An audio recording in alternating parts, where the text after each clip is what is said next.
아무래도 뭐 관심사 여기가 아닐까 싶습니다. 치열했던 전반기였던 만큼 승격을 노리기 위해서 여름 이적 시장의 분위기 바쁘게 돌아가고 있거든요. 간단하게 저희가 상황을 정리해 봤습니다.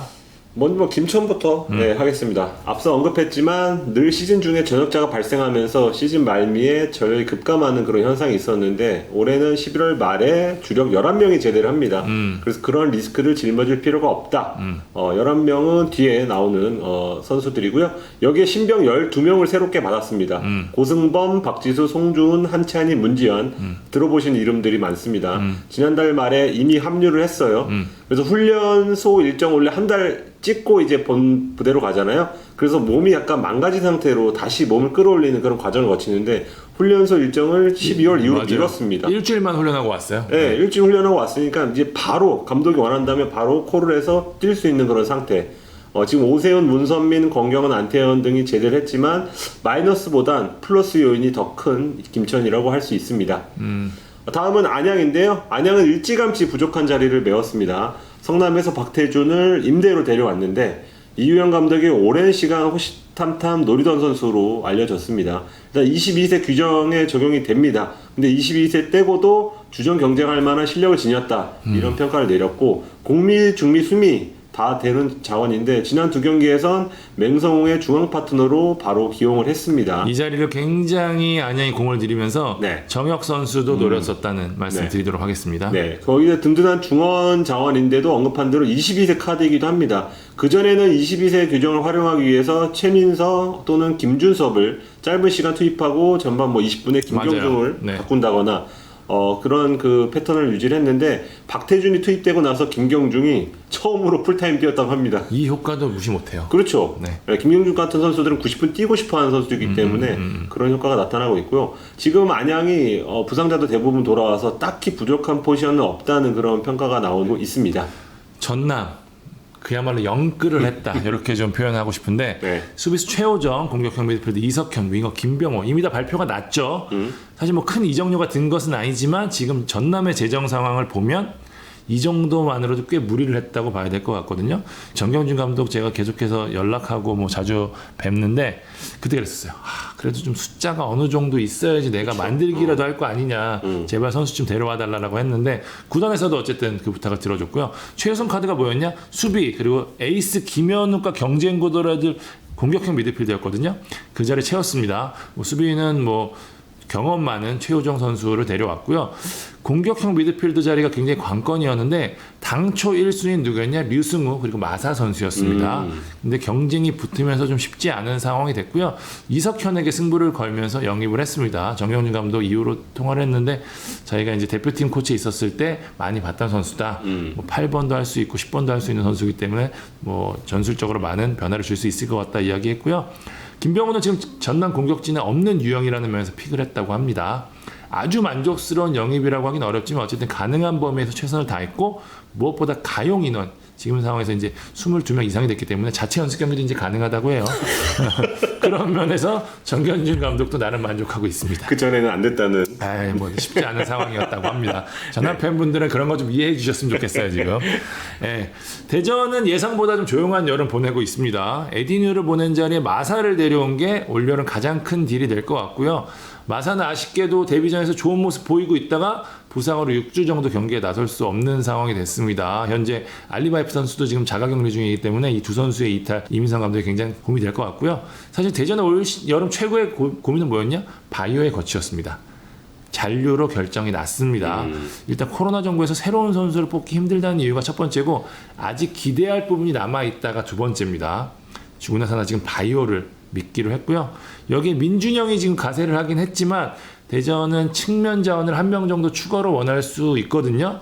아직 정확한 대상이 결정된 건 아닌데 뭐 거물급 선수가 될 수도 있고 아니면 그냥 뭐 임대 정도에서 그칠 수도 있는데 이 부분에 대한 결정을 이번 주 내로 마무리하는 걸로 알고 있습니다. 제가 추가적인 상황이 되면 전달해 드리도록 하겠습니다. 자, 부산은 비어있는 외국인 쿼터를 채우는 데 초점 맞췄는데요. 녹화를 지금 월요일 오후인데 지금 발표가 날지 모르겠습니다. 호주 출신 수비형 미드필더죠. 라이언 에드워즈 영입이 확정이 됐습니다. 왠지 잘생겼을 것 같다. 자가격리도 끝났고 이미 훈련 중이라고 합니다. 6번, 8번 다 소화할 수 있는 선수라 전술적으로 굉장히 많은 보탬이 될 것 같고요. 공격 라인에도 새로운 외국인 선수가 가세합니다. 측면 쪽에 윙어 천국이죠. 포르투갈 출신의 공격수가 더해집니다. 지금 현재 자가격리 중으로 알고 있고요. 이 선수까지 자리 잡으면 부산의 공격력이 더욱 강해질 전망입니다. 외국인 선수 두 자리 비워놓고 했는데 여름에 승부를 걸겠다고 했거든요. 어쨌든 이 자리 채웠고요. 여기에 지금 가장 약점으로 평가받는 자리가 어디냐? 수비형 미드필더예요. 이지승, 이래준 선수가 좋은 모습 보이고 있긴 하지만 전문 수비형 미드필더라기보다는 8번에 가까운 선수들이거든요. 그렇기 때문에 지금 국내 선수 노리고 있는데 사실 안양행이 확정됐던 박태준이 사실은 부산이 먼저 노리고 협상을 했었거든요. 제가 알고 있기로는 윙어 정우성 선수와 맞트레이드를 하는 걸로 알고 있었는데 막판 안양행으로 바뀌면서 부산의 아쉬움이 굉장히 컸고요. 박종호 선수가 8월 이후에 복귀가 가능하거든요. 그렇기 때문에 수비형 미드필더 자리는 지금 꼭 채워둔다는 게 부산의 생각인데 다만 지금 매물이 많지 않기 때문에 어떤 선수를 택해야 될지에 대한 고민이 크다는 게 지금 부산의 고민입니다. 네, 안산 가보겠습니다. 안산은 이달 초에 주력 측면 자원인 민준영을 대전 하나로 보냈습니다. 일단 마이너스 하나 찍고 이적 시장에 돌입을 했는데 뭐 여기저기 들어보니까 민준영 공백은 크지 않을 수 있다. 이런 평가가 나옵니다. 원래 안산 컬러 자체가 누구 하나 나간다고 티가 나지 않는다. 이런 얘기인데요. 일단 측면 공백 메우기 위해서 김포에서 김혜성을 영입해 뒀고요. 추가적으로는 센터백 영입을 조금 알아보고 있는데 K리그 1에 소속된 선수가 타깃이라는 것까지 들었습니다. 그것 말고는 아무래도 내부 단속에 좀 더 신경을 쓸 것으로 보여요. 안산이 K리그 1, 2 통틀어서 FA가 23명으로 가장 많습니다. 다 나가면 그냥 팀이 없어지는 거네. 네, 새로 세 판을 짜야 되는데 그게 여름이 되지 않고 아마 겨울에 세 판을 짜려고 하기 때문에 잡으려고 할 것이다. 여기에도 에너지가 상당히 소모될 것으로 집토끼 잡는 게 생각보다 힘듭니다. 그렇죠. 네. 다 개개인별로 생각이 다르기 때문에 네. 안산은 잡는데 내부 결속을 다지는데 좀 힘을 쓸 것이다. 정리하겠습니다. 경남은 사실 굉장히 바쁜 여름이 될 줄 알았어요. 보도도 나왔지만 윌리안 이정엽을 시장에 내놨거든요. 일단 제가 결론부터 말씀드리도록 하겠습니다. 윌리안은 잔류가 확정이 됐습니다. 제주와 협상을 펼치고 있었는데 제주 측에서 약간 미온적인 태도가 나오면서 좀 이게 협상이 지지부진해졌고요. 그러면서 윌리안이 그러면 나는 사실 창원이 좋아. 경남에 남을래 라고 하면서 잔류를 택했습니다. 사실 경남이 윌리안을 보내려고 했던 이유 중에 하나가 외국인 자리를 하나 더 주고 수비형 미드필더나 다른 포지션의 선수를 데려오겠다라는 생각이었는데 다들 아시겠지만 코로나 정부에서 이게 쉽지가 않거든요. 그렇죠. 현실적으로 쉽지 않다는 판단을 내렸고요. 여기 이정엽도 지금 상황이 쉽지 않은 상황입니다. 저희가 지난 하이스플릿 썰 시간에 강원이 스타급 공격수 영입을 노리고 있다라는 이야기 했었잖아요. 그래서 바로 이승우 얘기하는 바람에 그게 그 선수인 줄 알았는데 사실 제가 약간 힌트를 드린 건 이정엽 선수였거든요. 신라지와 트레이드 얘기도 있었고 이정엽 단독으로 간다는 이야기도 있었고 그랬는데 일단 트레이드는 물 건너간 상황이고요. 이정엽 선수 단독 딜도 좀 쉽지 않은 상황입니다. 그래서 이정엽 선수도 잔류가 지금 현재로서는 훨씬 더 유력한 상황이라 물론 뭐 상황이 어떻게 바뀔지 모르긴 하겠지만 일단 현재 버전에서는 그렇습니다. 그래도 아직 발표는 나지 않았지만 오늘 발표가 좀 되고 났거든요. 네. 뭐 신인 선수 그다음에 포항에서 선수도 영입했는데 이 선수들 다 젊은 선수들이긴 한데 경남이 스카우트 능력이 굉장히 뛰어나잖아요. 경남이 전력 강화 팀이 굉장히 일을 잘하거든요. 기대할 만한 미드필더가 있다는 게 내부적 판단이거든요. 요 선수들 중심으로 한번 보시면은 그 한양대 출신 선수가 굉장히 좋은 선수라고 하더라고요. 네. 보시면 경남 후반기도 재밌게 보실 수 있는 요소가 좀 분명히 있습니다. 그런 얘기 하면 틀리는 게 거의 없어요. 맞아요. 여러 사람이 얘 괜찮다 하면 꼭 괜찮아. 맞아요. 예전에 아드리아노가 대전에서 그랬거든요. 맞아요. 그게 또 기억이 납니다. 네. 다음은 이랜드 가겠습니다. K리그2에서 가장 활발하게 움직인 팀이 이랜드인데요. 정정용 감독이 구단 고위층을 직접 찾아가 투자를 약속을 받았습니다. 그래서 마무리되는 윙어, 중앙에서 창의적인 패스를 넣어줄 미드필더, 수비수를 찾았는데요. 그렇게 일본 대표 경력을 지닌 미드필더 고바야시 유키, 그리고 센터백 이재익, 그리고 추가적으로 베테랑 측면 수비수 이기로를 일단 데려왔습니다. 고바야시 유키에 대한 평가 굉장히 높습니다. 이 선수 뭐 일본 대표팀 경험도 있고 네덜란드, 벨기에에서도 굉장히 좋은 성과를 거뒀던 선수거든요. 네. 아까 언급한 대로 그 중원에서 그 볼 운반이 안 된다 이런 평가가 있었는데 그거를 조금 약점을 좀 상쇄하기 위해서 유키를 데려왔거든요. 유키에 대한 기대치가 굉장히 크고요. 지금까지 영입된 선수들도 괜찮은데 여기다가 좀 방점을 찍어줄 선수가 김인성이었죠. 예, 언급한 윙어 1타겟은 당연히 김인성이었고 이정료까지 어느 정도 합의를 이뤘는데 아무래도 울산이 올대 차출 선수가 많다 보니까 대체자가 없다는 이유로 난색을 표해 영입이 쉽지 않은 상황입니다. 그래서 이거 말고도 외국인 공격수를 교체할 수 있다 이런 말들도 나오는데 창 기자 여러 차례 얘기했지만 코로나 여파로 교체가 사실 쉽지 않거든요. 그래서 지금 추가 공격수 영입이 뭐 이루어질지는 조금 미지수인 상황으로 정리하고 싶습니다. 네, 국내 선수들 지금 영입하고 있는데 지금 물망에 오르는 선수들 제주 쪽에서 좀 이름이 좀 많이 거론되고 있고요. 네. 이랜드는 어쨌든 공격 쪽에서는 한두 명의 선수가 더 올 가능성이 있기 때문에 마지막까지 좀 지켜봐야 될 것 같습니다. 네. 자, 아산의 올여름 최우선 과제는 역시 분석하면서 말씀드렸던 류웨이입니다. 류웨이 공백 메우기였는데 현실적으로 좀 쉽지 않은 게 사실입니다. 당초 이제 제주에서 이 방출하기로 한 켄자바이프를 염두에 두고 있었는데 금액적인 부분에서 차이가 좀 나서 무산이 됐습니다. 켄자바이프가 생각보다 돈을 많이 받았더라고요. 네. 그래서 이제 아산 쪽에서는 쉽지 않다는 반응을 보였고 그러면서 찾은 선수가 수원FC의 김재현 선수입니다. 포치머스 유스에서도 뛰었는데 공수 조율이랑 기술이 좋다는 측면에서 류의 역할을 해줄 수 있다는 선수라서 박동혁 감독이 좀 기대를 걸고 있고 성남에서 홍현승 선수 임대로 데려오면서 슬슬 이적 시장을 좀 마무리하는 분위기인데요.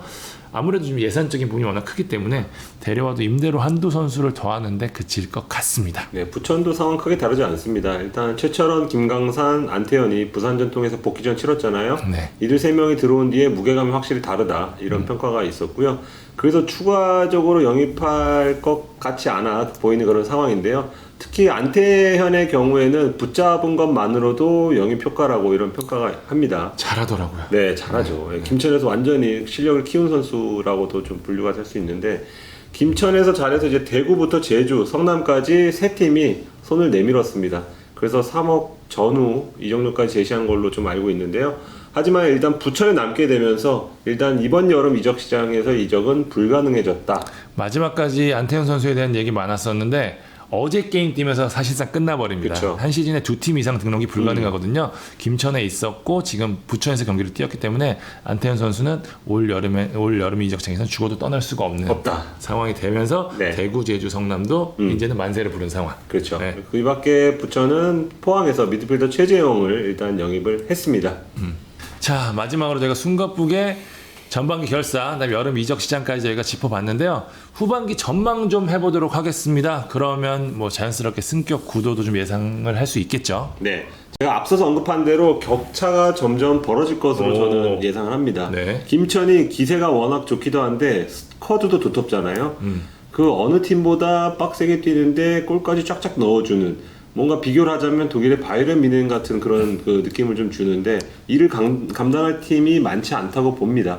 제가 대전 출장 가서 느낀 것 중에 대전이 전반전에 잘했거든요. 맞아요. 그런데 분위기를 못 가져와요. 그러니까 김천 선수들을 모두 한가닥 하는 선수들, 어느 정도 나이가 찬 선수들이 많잖아요. 그러니까 언제 어떤 타이밍에 압박을 하고 상대에게 어떻게 신경전을 하고 템포를 어떻게 조절해야 될지 그런 걸 너무나 잘 알아. 축구 도사들이 모여있다는 것도 느껴지고 특히 후반전에 서진수가 자기 진영에서 넘어져 있었어요. 아파서 막 이렇게 아파하는데 사실 뭐 꾀병일 수도 있고 진짜 아플 수도 있지만 선수들끼리는 다 알잖아요. 그러니까 김천의 어떤 선수가 공격을 나가면서 야 진수야 누워있어 계속 누워있어 이렇게 얘기하더라고요. 그러니까 만약 공격이 끊겼을 때는 그거를 통해서 다시 이렇게 소유권을 얻을 수 있기 때문에 거기까지 좀 내다보고 판단하는 걸 봤을 때도 김천 선수들은 확실히 뭔가 좀 다르구나 이런 걸 느꼈고요.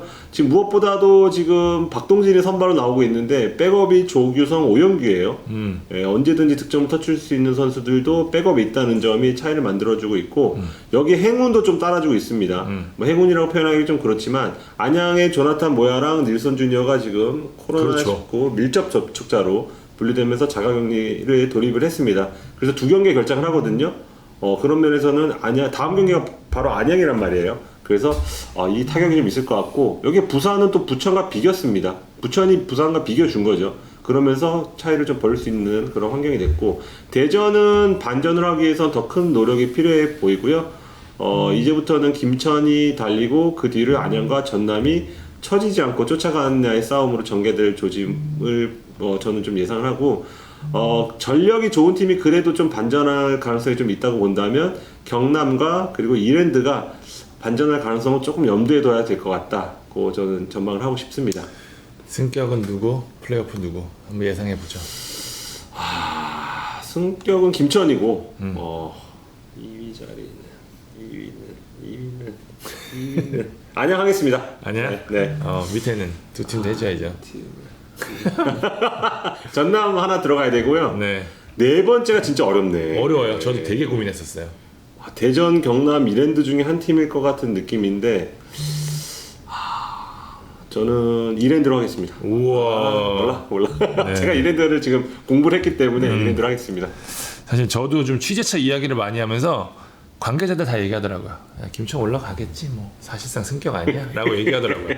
그러니까 김천이 경기력이 엄청 좋은 팀은 아니에요. 근데 요소 상황에서 분위기 딱 바꾸는 패스 하나, 슈팅 하나로 게임 끝나는 스타일이에요. 축구를 볼 줄 아는구나. 진짜 무서운 축구예요, 그게. 예. 그러니까 지금 흐름까지 탔기 때문에 결국 1위가 될 가능성이 높다는 이야기를 많이들 하시고요. 지금 그 다음 이야기 많이 나온 팀이 어디냐? 안양입니다. 상대하기 굉장히 까다로운 팀. 수비도 괜찮은데 공격은 더 좋은. 그러니까 안양이 공격적 영입을 잘했어요. 지금 말씀드린 대로 김경준 K리그2 호날두급이죠. 심동훈도 약점은 있지만 2레벨에서는 티가 안 나는 선수. 조나탄도 지금 좋은 선수라는 게 지금 입증이 됐고, 아코스티는 뭐 몸만 나아지면 주전급 K리그2 뭐 정상급 외국인 선수이기 때문에 수비가 조금 아쉽긴 하지만 닐손이 워낙 커버 잘하고 있거든요. 그렇기 때문에 안양이 김천의 그나마 대항마가 될 거라는 이야기가 좀 들리고 있고요. 만 기자가 지금 계속 얘기한 대로 그 아래가 좀 갈립니다. 전남, 대전, 경남, 부산, 이랜드가 플레이오프를 위해서 지금 대경합을 펼칠 텐데 제가 볼 때 변수는 이랜드입니다. 올여름 공격적인 투자를 하면서 약점을 상당 부분 해결을 했는데 이런 팀 수비가 흔들리지 않고 있기 때문에 공격 한 번만 터지면 초반 같은 모습 다시 볼 수 있거든요. 그렇다면 어떻게 되냐? 선두권 구도가 단숨에 바뀔 수가 있습니다. 그렇기 때문에 이랜드 행보 좀 지켜봐야 되고요. 대전, 경남, 부산도 뭐 부상자가 돌아오고 전략적으로만 잘 선택을 한다면 윗물에서 놀 수 있는 전력 갖추고 있잖아요. 그런데 저는 개인적으로는 그래서 전남과 경남이 그래도 좀 유리하지 않을까. 전남은 수비가 워낙 좋기 때문에 발로텔리라는 확실한 공격수가 있다는 점에서 기복 없이 승점을 좀 쌓을 수 있지 않을까라고 좀 보고요. 여름 영입도 생각보다 잘했고요. 네. 경남은 감독 변수가 좀 있기는 한데 그래도 전력적인 면에서 스쿼드 양가질에서 타팀을 압도하기 때문에 무더운 여름 이점을 좀 보지 않을까라는 생각이 좀 들거든요. 지난해도 그러면서 올라왔던 경험을 갖고 있기 때문에 저는 그래도 전남, 경남이 조금 올라오지 않을까. 경남과 대전이 마지막까지 치열한 경합을 하지 않을까라는 생각을 좀 하는데 어쨌든 K리그2 올해도 좀 변수가 굉장히 많습니다. 네. 일단 뭐 창기자는 일단 올림픽 18명 거의 다 맞춘. 아니야, 그러지 마. 네. 그러지 마. 축구의 신 창기자는 아니야, 그러지 마. 일단 김천, 뭐 안양 그리고 전남, 경남을 예상했고요. 저는 앞에 세 팀은 똑같고 마지막 팀이 이랜드가 될 가능성은 좀 있다고 예상을 했습니다. 자, K리그2 한번 다뤄봤습니다. 저희가 이번 K리그2에서 사실 제가 겨울에 K리그2 했다가 공부를 좀 덜 했다는 질타를 좀 많이 받아서 맞아요. 예, 사실 왜냐면 저희가 K리그1을 좀 많이 보는데 K리그2는 상대적으로 그만큼은 많이 못 보거든요. 네. 그래서 이번에 취재하면서 굉장히 준비를 많이 했다. 네. 예, 전화도 많이 돌리고 그랬다는 네. 말씀 드리고요. 제가 기회가 될 때마다 K리그2도 좀 꾸준히 하면 사실 그렇게 할 일이 없거든요. 네.